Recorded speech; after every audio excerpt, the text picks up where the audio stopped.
Brought to you by TechnoSpark 20 series smartphones.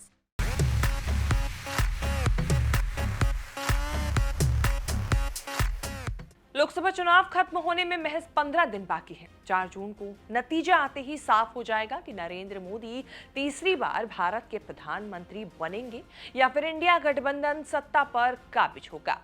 7 phase में हो रहे इस चुनाव के 3 चरण अभी भी बाकी हैं, यानी 20 मई, 25 मई और 1 अप्रैल को 5वें, 6ठे और 7वें फेज की वोटिंग होगी।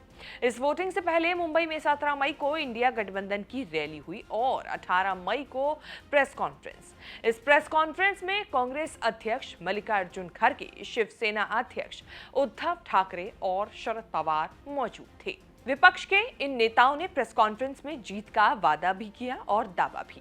मोदी सरकार पर भी वार किया, लेकिन राजनीति उस वक्त तेज हो गई जब उद्धव से राम मंदिर और जेपी नड्डा के एक बयान पर जवाब मांग लिया गया। जी आपसे और उसके बाद खड़गे जी आपसे होगा। पहला सवाल ये कि जेपी नड्डा जी ने जो कहा है कि अब हमें आरएसएस की जरूरत नहीं, अप्रत्यक्ष रूप से कहा, उस पर आपका क्या कहना है?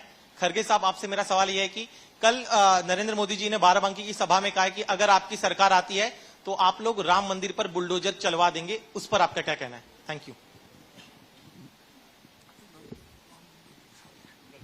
ठीक है, आपने क्या कहा था नड्डा साहब, तो अभी इतना ही बाकी है, वो आरएसएस को भी नकली आरएसएस कह देंगे कल उठकर। और मुझे तो अभी आरएसएस को खतरा महसूस हो रहा है मुझे, क्योंकि आरएसएस को वो उसके ऊपर वो बंदी लगाएंगे। भाई जर का ते असं म्हणतात की राम मंदिरावरती काँग्रेस बुलडोजर चलाएगी तो आरएसएस पर बैन भाजपा लगाएगी। तो देखा आपने उद्धव के चेहरे पर फैली मुस्कान और आरएसएस के बहाने बीजेपी पर वार। उद्धव ने मुस्कुराते हुए कह दिया कि आरएसएस को बीजेपी से ही खतरा है। अब ये समझा देते हैं कि असल में कहानी क्या है। दरअसल इंडियन एक्सप्रेस को दिए गए अपने एक इंटरव्यू में बीजेपी के राष्ट्रीय अध्यक्ष जेपी नड्डा ने आरएसएस को बीजेपी का वैचारिक मोर्चा करार दिया था। नड्डा से पूछा गया कि पूर्व पीएम अटल बिहारी वाजपेयी के वक्त की बीजेपी और मौजूदा मोदी सरकार के वक्त की बीजेपी में क्या अंतर है। इसके जवाब में नड्डा ने कहा कि बीजेपी अब मजबूत हो गई है और अपने ही भरोसे चलती है। उन्होंने कहा कि शुरू में हम अक्षम थे और तब आरएसएस की जरूरत थी, लेकिन आज हम आगे बढ़ गए हैं, पहले से ज्यादा सक्षम है। बीजेपी अब खुद चलती है, यही अंतर है। पूछा गया कि क्या आरएसएस राजनीतिक रूप से बीजेपी की मदद करती है, जिसके जवाब में उन्होंने कहा पार्टी बड़ी है और हर किसी की अपनी भूमिकाएं हैं। आरएसएस एक सांस्कृतिक और सामाजिक संगठन है, जबकि हम एक राजनीतिक संगठन है। ये जरूरत के बारे में नहीं है, ये एक वैचारिक मोर्चा है। वे अपना काम करते हैं और हम अपना।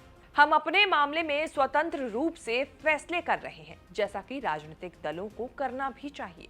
यानी नड्डा ने साफ कर दिया कि बीजेपी किसी भी तरह से आरएसएस के सहारे नहीं चल रही है। इसके साथ ही उन्होंने उन आरोपों का भी जवाब दे दिया जिसमें अक्सर कहा जाता है कि बीजेपी की नीति आरएसएस के जरिए तय की जाती है।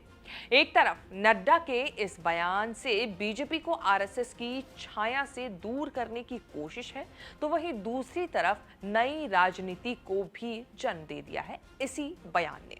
अब उद्धव ने जिस अंदाज में आरएसएस और बीजेपी का कनेक्शन निकाला है, तय है कि आगे आने वाले समय में विपक्ष इसे भी एक मुद्दे के तौर पर पेश कर सकता है।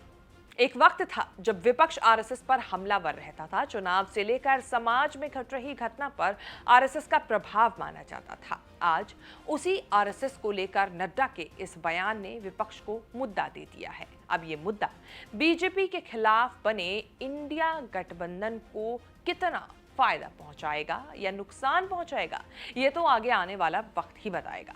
लेकिन फिलहाल आप हमें ये जरूर बताएं कि आपको ये रिपोर्ट कैसी लगी। लोकसभा चुनाव से जुड़ी तमाम बड़ी खबरों के साथ अपडेट रहने के लिए आप देखते रहें न्यूज़ तक।